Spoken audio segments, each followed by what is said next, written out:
अस्सलाम वालेकुम students. English में एक ही बात को करने के दो तीन तरीके हो सकते हैं, जिसे बाज़ दफ़ा फॉर्मल और इनफॉर्मल कहा जाता है। फॉर्मल का मतलब है एक सोफिस्टिकेटेड तरीका हो सकता है थोड़ा, और दूसरा थोड़ा कैजुअल तरीका।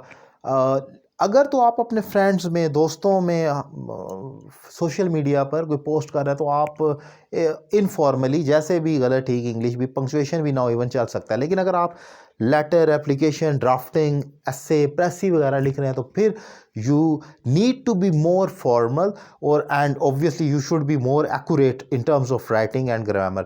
तो अब एक ही बात को करने के दो तरीके हैं, एक फॉर्मल है और एक इनफॉर्मल है। इसी तरीके से एक लफ्ज़ है अबाउट और एक लफ्ज़ है रिगार्डिंग।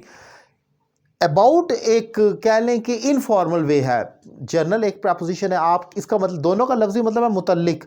हम दोनों को इस्तेमाल कर सकते हैं, ग्रामेटिकली गलत नहीं है, लेकिन अगर एक दूसरा यूज़ किया जाए तो वो ज़्यादा बेहतर हो सकता है। क्या है ज़रा देखें, दोनों का लफ्ज़ी मतलब है मुतल्लिक। He is talking about you, वो तुम्हारे मुतल्लिक बात कर रहा है, तुम्हारे हवाले से या तुम्हारे मुतल्लिक बात कर रहा है। लफ्ज़ी मतलब तो मुतल्लिक है लेकिन रिगार्डिंग ज़रा सा इस्तेमाल किया जाता है किसी चीज़ के हवाले से, ये ज़रा बड़े पैरामीटर पर बात की जाती है और ये मोर फॉर्मल हो जाता है, ज़्यादा फॉर्मल हो जाता है।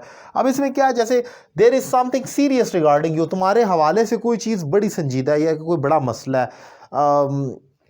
Two leaders are discussing something really serious regarding Kashmir issue के हवाले से।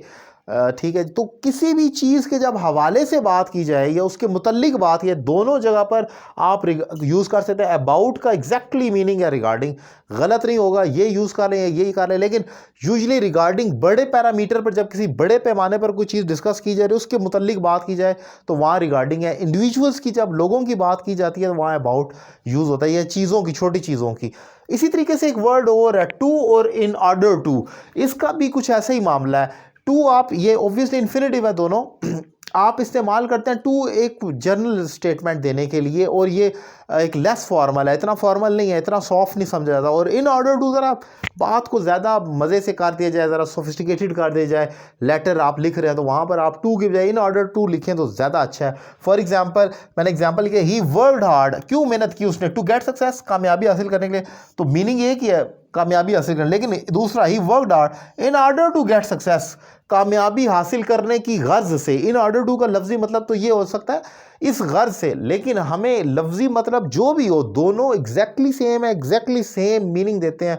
फ़र्क सिर्फ इतना है कि एक ज़रा ज़्यादा अच्छा मीनिंग देता है और दूसरा ज़रा गुजारा कर जाता है। बट अगर आप फॉर्मल वे में करेंगे उसको तो इन ऑर्डर टू होना चाहिए। लेस फॉर्मल है, इनफॉर्मल है, तो वो फिर आप खाली टू लगा सकते हैं, जैसे हम दीगर जगह पर भी इन्फिनेटिव का यूज़ करते हैं। ये एक इंपॉर्टेंट पॉइंट मैंने डिफाइन किया।